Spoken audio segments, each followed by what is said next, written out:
So we are gathered again for another session, for another online coaching and sharing by Brian on the topic of getting started in creative writing. How many times we struggle to write not just a message, a letter, but something that would be special, unique, and personal touch to it.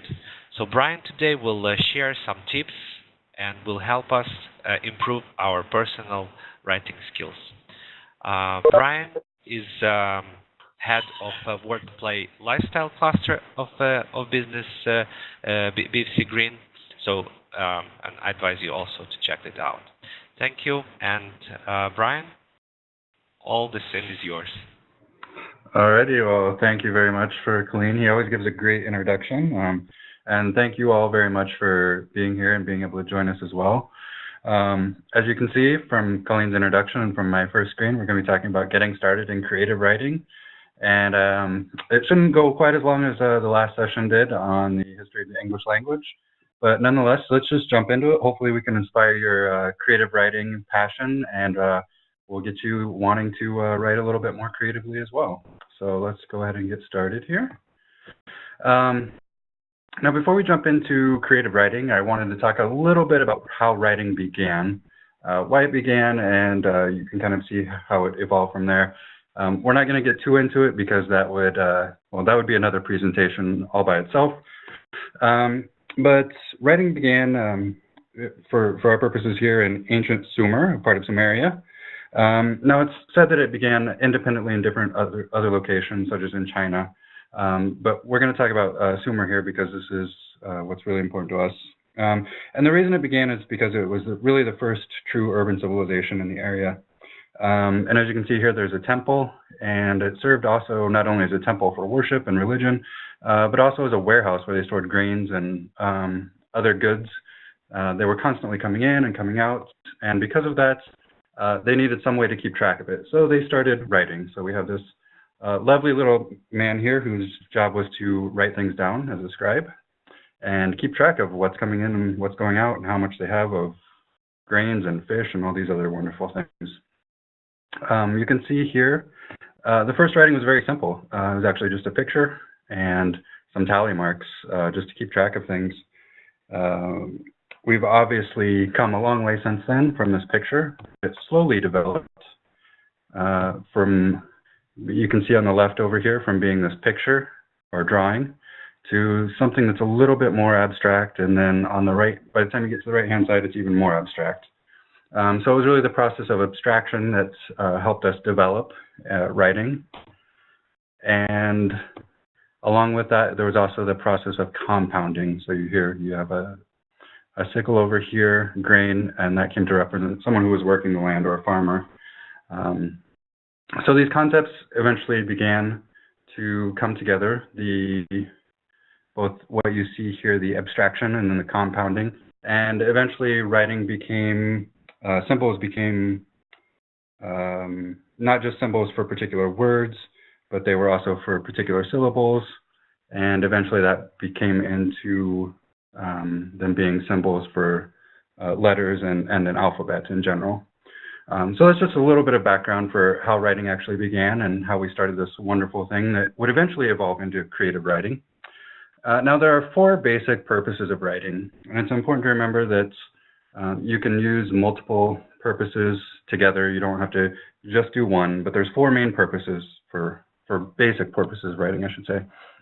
The first one that we'll talk about here quick is narrative writing. And what this is it tells a story. An example of this would be, you know, you went on your last vacation and you're writing a letter home and you're telling what happened on your vacation. You're telling a story about what happened to you and your family and your friends, or the random hotel guy that you had this crazy adventure with.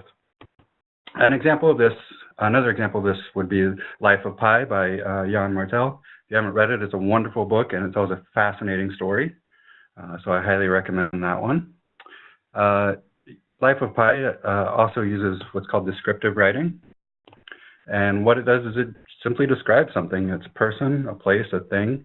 A great example of this can be a travel book that's describing, you know, maybe you want to go to the pyramids, the Great Pyramid of Giza in Egypt, and it's describing and giving an impression of not only how the pyramid looks, but what it feels like when you touch it, and what it smells like in the air, and the sounds that you hear around you when you're actually there. And it's trying to give you an impression of what it's like to be there. So another example of this could be something like a travel book that's describing things, not only giving information, but also describing things.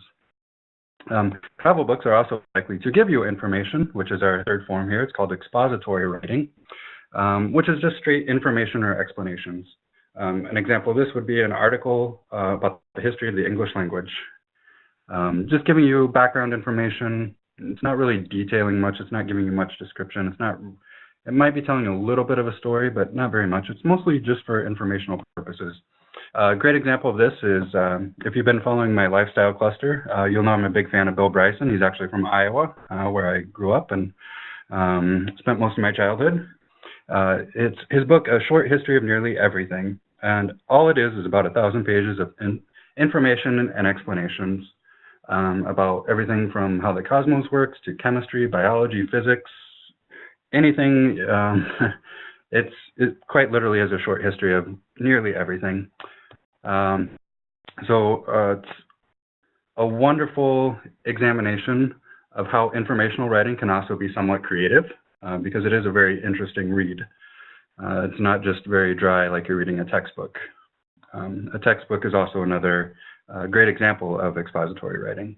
Our last basic purpose of writing is persuasive writing, and that's an attempt to convince someone to do or think something. A great example of this that came to mind when I was making the PowerPoint presentation today was an article an article of why to vote for or against someone. We just came off the election in the United States, and that's about all I saw for about a year or a year and a half, was a lot of persuasive writing telling me why I should or shouldn't vote for someone.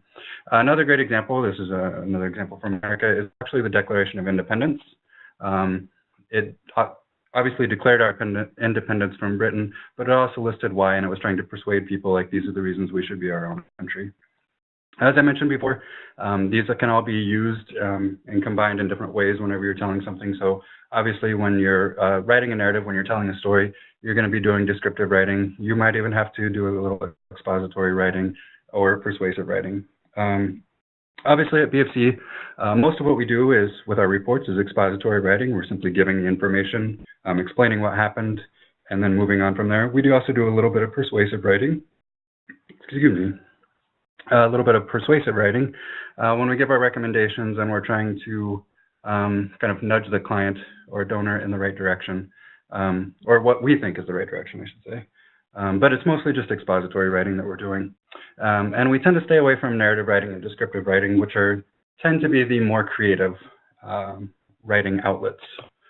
So let's examine a little bit of actually what creative writing is. It's a writing that expresses the thoughts and feelings in a fun and imaginative way. It's often considered very poetic, even if it's not a poem. It's also something that we call prose. It's something that's more expressive, we'll put that way. And creative writing is guided by the need to express your feelings and ideas instead of the more formal and restrictive way of typing some technical piece of writing. And the technical pieces of writing that we tend to do at BFC every day. It kind of goes beyond that, and it touches more into who you are as a person, what your thoughts are, what your feelings are, and explores that much more. Another way to think about it is that you have all this stuff in your head, this crazy stuff, and all you're doing is simply trying to organize it in a structured way and get it written down so that other people can follow it. Now I realize a lot of you probably don't write too much more with a pen and paper, so it might have been better to use this example instead, because I think we all do that much more of our writing on a computer nowadays instead of a pen. But either way, it's the same basic concept. We're trying to get all this craziness into some sort of structured form that helps not only other people understand us better, but it helps ourselves understand us better. So let's look at some reasons for why we should write creatively. You may be asking yourself sitting here, well, what's the point? What do I need to be doing here? Creative writing at its essence is simply a way to discover the world and a way to discover yourself. A lot of the creative writing I do for myself is a way for me to think about any problems or decisions that I'm trying to make. A lot of the creative writing I do, I actually don't share with anyone. Sometimes I don't even save it. It's just a way of thinking, a way of exploring, and it's been a great way for me personally to discover more about who I am. Tied into that, creative writing gives us personal freedom, and it's a way to save ourselves, and I like to say this, it's a way to save ourselves from ourselves. Often when we write things down and when we explore our thoughts and feelings creatively, it's a way for us to not bottle up what we're feeling. I think we've discovered throughout history when people tend to bottle up what they're feeling, their emotions, their feelings, their ideas, they tend to come out in more explosive, maybe inappropriate or not the best ways possible. Writing gives you that outlet, creative writing gives you that outlet to be able to vent frustration, to vent anger, to explore happiness, to explore everything that the world has to offer. So it's this huge, huge personal freedom, and it's a way to discover yourself and to discover the world and what you think about the world. A lot of the big decisions I've actually made in my life personally have come about because I've not written specifically about them, but I've thought about them while I was writing. And then I went back and read my writing, and it led me to the conclusions that have made my life what it is today. And that's been a very positive impact on me. So I would hope that if you get involved in creative writing, that it will be something that you find positive as well. The other one that I didn't list here is creative writing can actually help your other writing, your more technical writing. You gain a larger vocabulary, and you start thinking about things slightly different ways. So, for example, if I want to emphasize a certain part of a text, maybe I'll write it a little bit differently, a little more creatively to draw people's attention to it. So it can have a very real impact in a business setting, not just in the creative world or the artsy world. So now this is the point of what we've been talking about here is actually getting started in creative writing. So how do you actually get started? The first thing you need to do is know some genres and some subgenres of writing and explore them a little bit. You need to find out what you like, what your interests are in, and where your natural tendencies and natural strengths lie. So, for example, do you enjoy poetry? Do you enjoy romance novels, westerns, science fiction, political fantasy, like Lord of the Rings, something like that? You need to find what your passions are for genres. Once you find the ones that you enjoy, that you like, choose one. I know it seems fairly simple, but it's often something that a lot of writers struggle with when they first get started. They don't choose one, they try and do a little bit of everything. If writing poetry isn't your strength and it isn't something you're interested in, please don't write poetry. Find something that you enjoy, that you feel comfortable with, that you like, and go write that. If you don't like writing horror, don't write horror. Write a Western if that's what you want. Write a mystery, write something else that's of interest to you, that gives you personal fulfillment. The last thing is to write regularly, and by regularly I mean daily. Even if you don't feel like writing, if you can find 5 to 10 minutes to write every day, even if you don't think your writing's good, it will help you practice, it will help you develop, it will help your mind think, and it will keep you in that attitude of being able to write. Perhaps attitude is not the right way, but in that mode of being able to write. So write daily, write daily, write daily. I'm going to stress that again later on in the presentation, but write daily. And here are some of the big tips and tricks for getting started with creative writing. One is, like with anything, you have to train. You can't just sit down and bam, you're this great, wonderful literary genius. Everybody has to write. Who's a writer has to write. I just had a professor tell me that in college. Said, writers write. And it seems so simple, but if you're going to be a creative writer, you need to write every day. And think about it like if you were an athlete, you would have to train every day. If you were, playing in the National Basketball Association, for example, you train every day. Your body, train your writing, train your mind. It's something that's very helpful and often overlooked when people try and get started in creative writing. The next one is have a notebook with you. If it's at all possible, take something with you to jot down things that you hear around you. Often when I'm walking around, I'll hear people say things in interesting ways that I haven't heard them expressed before. I'll like it, but chances are I'll forget that by the time I get home. If I have a notebook with me, I can jot it down. And if you don't want to take a notebook with you, we all have smartphones now. I think most of us do. There's tons of memo pad apps that you can just quickly write something down. It's absolutely fantastic. Maybe there's some smell that reminds you of something, like, oh, I want to write about that, or a sound or something unique happens. It'll be a great way for you to put the little details that you might otherwise forget.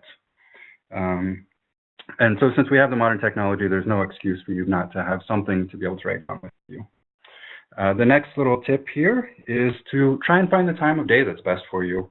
Do some exploration with this. Try writing in the morning, try writing in the evening. I mean, a lot of writers find it easier to write in the morning because they're not thinking about everything that they have to do in the day. But some people feel more relaxed and after they get home from work, for example. They have time to eat and relax, and they feel good about themselves. They feel more creative.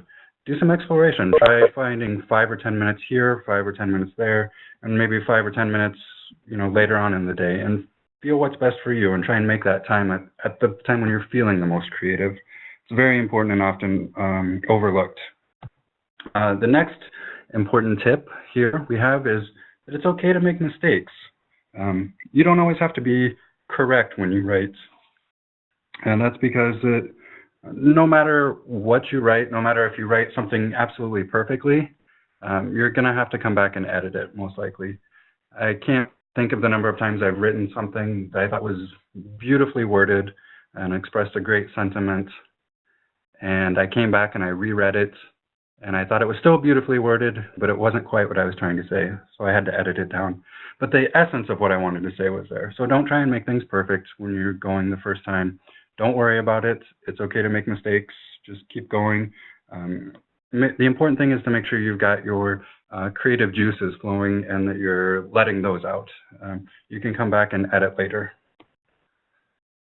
And the last, and I think this is probably the most important tip, is have fun. Writing should be something that's very fun. Sometimes you can end up feeling, especially if you're making yourself do it for 5 or 10 minutes or 20 minutes or half an hour or 2 hours every day, however long you decide, it can end up feeling like it's something that you have to do and it's boring and you don't want to do it. Writing should be fun. Creative writing should be fun. So if you find yourself in a position where you're not having fun with it, stop whatever you're writing. If you don't want to write that poem, don't write that poem. Work on something else. Work on something where when you get done working on it, you can sit back, read it, and you get fulfillment out of it. That's the important, having fun and having that sense of fulfillment when you're done with writing. That's the biggest thing I've taken away from my own personal writing. And I thought it might be nice to give some facts about creative writers as well. So I guess these are kind of an extension of the tips and tricks, but the first one is to read. Creative writers read. They read creative writing. So if you're interested in writing, example, science fiction, read science fiction, read a lot of it. It'll give you inspiration. It'll give you an idea for what's expected in the genre and what's not expected, for you to be able to work your unique voice in. And I mean, I don't think I have to tell any of you the benefits of just reading in general. It keeps your mind active, gives you new words, new vocabulary, and gives you different ways of thinking about things. So even if you're not going to be a creative writer, read. The next fact here is that creative writers write each day, even a little bit. Like I said, 5 to 10 minutes. I think we all can find 5 or 10 minutes to sit down and write a little bit. Even if you're tired, you can still probably come up with something. It's very, very important if you want to write creatively to write every day, or almost every day. If you want to take one day off, I suppose that's okay. When you're trying to explore your creativity, it's important to remember that creative writers are not born, they're made. And this goes back to what we touched on earlier, that you have to train. It's not something that you're born with. You might have an aptitude for something, and you might have more natural talents for writing, but you still have to work at it. You still have to be shaped, and shape yourself. So when you first get started, try not to get frustrated with yourself if you think that you're not very good. Keep working at it. Every writer has to work at it, no matter if they're the greatest writer in the world or if they're just learning how to write. They have to work at it to get better. Which brings us into the next point here: practice, practice, practice. That goes back to the second point as well. Write every day. It's the only way you're going to get better at creative writing, and it's going to give you more ideas for how to shape things. Be playful with your writing too. Try new things, try different things, see if it works, see if it doesn't work. If you want to, have someone else read it and say, hey, this is what I'm trying to express. Do you think that works? If you feel comfortable with that. If you don't feel comfortable about that, having someone else read it yourself and say, maybe I should try it this way, maybe I should try it that way. Play around and practice. So it's very important. And I touched on this point earlier, but also have fun with your writing. I know I can't say that enough, right? Creative writing should be something that's very, very fun. I think we can take an example here. I know this is a really silly example, but from Calvin and Hobbes, he has to write about explaining Newton's first law of motion in his own words, and he gets this idea. And as you can see, he writes Jaka fub mog and a little bit more, ending with Chumbo spoos. But you can see the look on his face when he gets done. I realize, again, that this is a silly example, but he's having fun with his writing. And even though he's obviously not fulfilling what the requirement is for the test, he's getting personal enjoyment out of it, and it's something that's meaningful to him, even if it is something a little bit ridiculous. So the last thing here before we get to the last slide and any questions you have, I just want to give you some resources for things that might help you getting started with creative writing.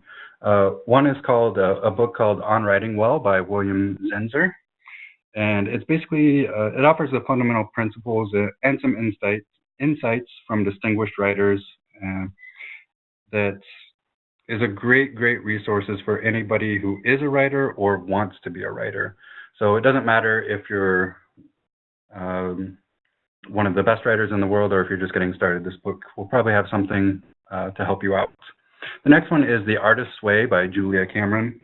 And it's a great book about creativity in general, and it offers some insights into particularly her creative process. But it might inspire you as well with things that might give you inspiration and finding your own creativity. The next is a website called study.com. In particular, they have a post on there, 25 helpful websites for creative writers. These includes like general writing tips, ideas for things to write about, grammar for anyone who's concerned about fixing their grammar, and then it has some writing forums, and then tips on getting published if you want to go that far. The last resource that I have to offer, I use it all the time. It's absolutely fantastic. I even use it with my work for editing with BFC, thesaurus.com. It's great when you need to find that perfect word, like you're not sure of there's a word out there that's perfect, but you can't quite think of it. You can only think of something similar. Go to thesaurus.com, plant it in there, and get some results. Very easy to use and gives you a ton of different options so you can find that right word.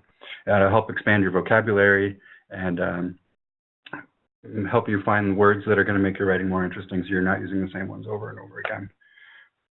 So with that, I hope that I've inspired you to get started a little bit in creative writing. Even if it's not in English, if you want to start with your creative writing in another language, it's something that's going to be beneficial for you. And I hope even if you don't share your writing, that you'll at least write for yourself. It's something that will be very, very important. So thank you very much for your time today. I really appreciate you being here. If you have any questions, I'd be happy to answer those. I think we've got a few minutes left.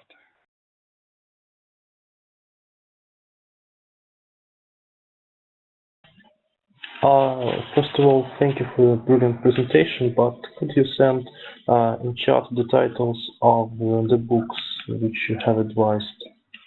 Yeah, this presentation will be going up on the lifestyle cluster. I think it usually takes a little bit before it'll get posted, but then I'll be happy to post those books and those links within that too, so you can just click and go find them. If you want to, reach out to me in a message and I'll send them to you in private as well. And sorry, the last question is: are there any special tips and tricks for non-native speakers if you speak about creative writing in English, or it just depends on the level of English in I mean, it depends. the case? It depends on each person. I enjoy reading and listening to non-native speakers because they phrase things sometimes in different ways that are much more creative than a native speaker would be. So I would encourage you to play around with English. English is a very playful language. I know it doesn't seem like it is all the time, especially when you're doing technical writing, but it can be very, very playful. I remember I have one friend who is from a native Moldovan, and she couldn't remember the word for cold, so she kept saying the word frosty. And I thought that was just absolutely brilliant. She's like, it's so frosty outside, and it worked so perfectly. And I remember it to this day, and it's something that I took from her. So feel free to explore the language. I think that's the most important thing. Play around, see if you're not sure if it works, ask someone who's a native English speaker or someone who you think speaks English better than you or understands it better, and say, what's your understanding of this if I write this way? It's a great fun for me. And I would be happy to look at it too, but just play around, be playful, be happy, have fun, and don't worry. Just write, just go for it. Thank you, Brian, very much for the great presentation, for encouraging all of us for writing, for sharing resources that I'm sure that will help all of us to become better writers. And also the tips and tricks, I think were great, that we could just take them and apply. And even though, like as you said, in our daily activities, we don't write maybe like novels, but I think most of those tips that you advised could be applied also in our business as well. I just have one question. You mentioned that we could, one of the tips would be to carry like the notebook with us or use the online applications. In your opinion, which is more preferable, or like is better, like writing on the paper or writing on the screen, or like on phone or on notebooks? It's personal to each person. It depends upon what you like more. I prefer, like I just carry my phone with me because it's easy, it's convenient. And I do almost all my writing on the computer because I like to change things a lot and go back and delete. And I probably torture my writing a little bit more than I should by going back and changing things a lot and restructuring. But that's just me personally. Some people would prefer to have that feel of having a pen in their hand and watching the ink. I would encourage people to try both and see which one they like more. Don't think of it just as a matter of convenience, but think of it as something that gives you what gives you more inspiration? Where do you feel like you're more creative? Because creative writing is all about feelings and expressing yourself. So try and find the mode that helps you best express yourself. Also, like you mentioned a few times that sometimes that when you write, you don't, how do you say, you don't share it, right? This works with your colleagues or, I mean, your loved ones. Is this, don't you think that when you share, you try to write maybe in another way? I mean, why you do that? I mean, is it because you can be more open in writing, or why sharing versus non-sharing is better? That's also a very personal matter. Not just for me, but I mean for everyone. They have to decide what to share and what not to share. I do share some stuff with friends and family. It tends to be not a lot of it. The reasons are, like, writing for me is a way of thinking about things and a way of letting things out and trying to figure out how I feel and what I think. Like I said, I think a lot of you know that I did the Peace Corps, and while I was thinking about Peace Corps, I was writing, and I went back and read my writing, and it helped me to make my decision to join the Peace Corps. But I never shared that with anyone. I think that's actually on my old computer. I might have even deleted it. But That's just me. If you feel that you want to share, I mean, share with people. I encourage both. Just write. That's my main thing. Thank you, Brian. I'm sure like maybe one day you will publish your memories in Biscorps and also in others, and I'm sure that they will be amazing. Like just knowing how well you write. And final question, promise this is the last one from me. When there are like not writing, but before people write, some of them I know that they dictate, right? They dictate and then they keep putting that on paper. In your opinion, is this effective technique, or did you try it? I've tried to pre-structure my writing before. I think that's what you're really saying. I can't do it. It never works out. It's just part of my writing style. It works for some people, and you'll have to figure out what works for you. My own personal writing is almost stream of consciousness. I just start writing, and then I go back and read and edit, and then based on that, I start writing more. And it's this constant process where I'm kind of moving down 2 steps, moving up 1 step, moving down 2 steps, moving up 1 step, and that's usually how I go through my writing. But that's just my style and what works for me and what I like.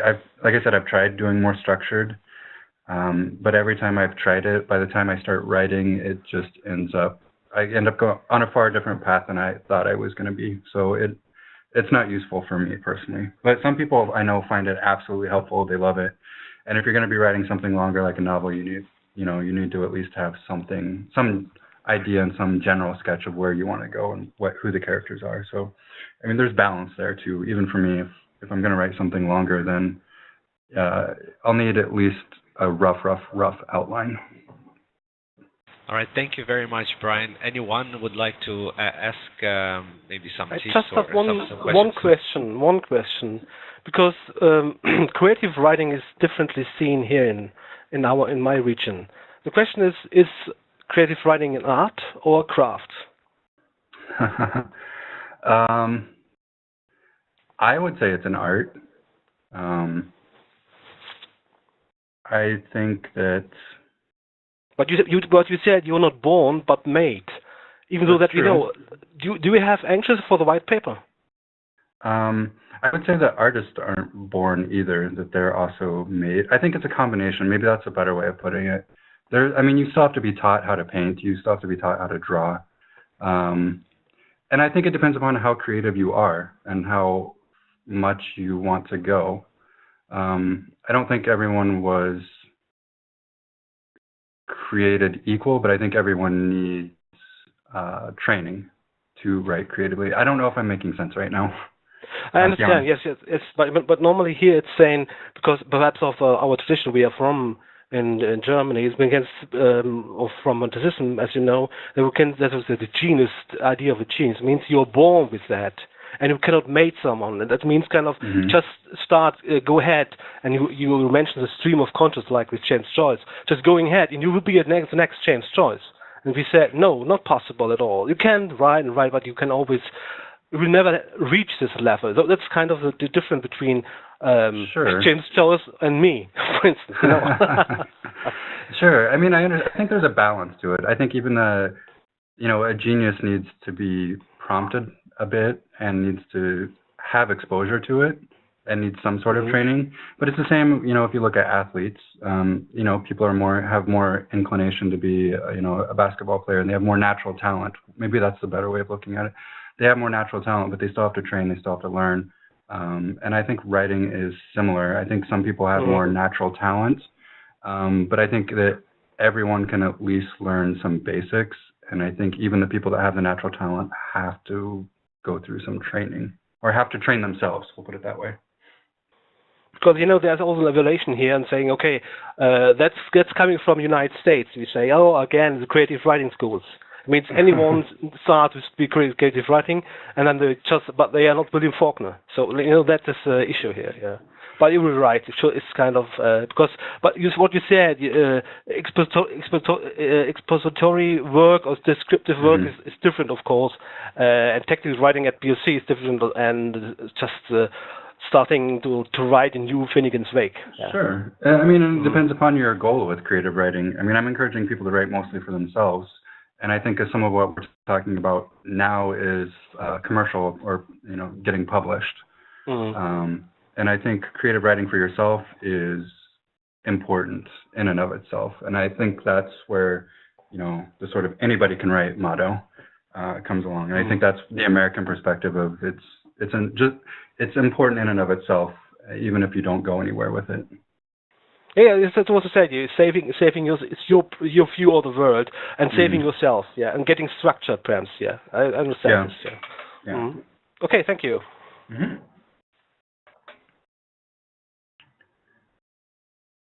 Any other questions here? I think we're probably past time. Yes, yeah, we have we went a few minutes over, but the discussion turned to be very interesting. Anyone would like to ask Brian? Please feel free. Yes, just a small question. Do you think writing your diary might be a good way to start? I think so. Especially if it's something that you do every day and you make yourself do it every day, it's going to train you probably more towards narrative writing, but you're going to at least practice. I would also encourage you to expand a little bit beyond that and try other things. I talked about exploring genres and subgenres. Try exploring other ways of writing, but if all you want to do is write in your diary, I mean, that's going to be helpful as well. In the end, what I think of creative writing is a way of helping you understand the world and help you understand yourself. And a diary is a wonderful way to do that, and I think it's a great start to it. I would just encourage anyone who's interested in it, pushing themselves further beyond that. Thank you. Thank you. Thank you, Tian. Thank you, Brian. It's really interesting, and I think we could stay hours discussing it because I think this is a subject that is interesting for all of us. And I'm personally, as I mentioned, and Brian also knows that I'm struggling to write well. And it's one of the goals, and I hope that one day I will be not the great author, but at least read after that what I've written and be happy with it. Thank you everyone for participation. Thank you, Brian, and we're looking forward for your future coaching sessions and sharing of some techniques and in your BC Green cluster. Next week we plan to have another session with Matthew Marwick. It will be on March 9th. Matthew will host the story of the narrative session. So he will share with us how we communicate. Also, it will help us to underpin creative works. So we invite everyone to participate on March 9, and looking forward to see you coming. Thank you very much.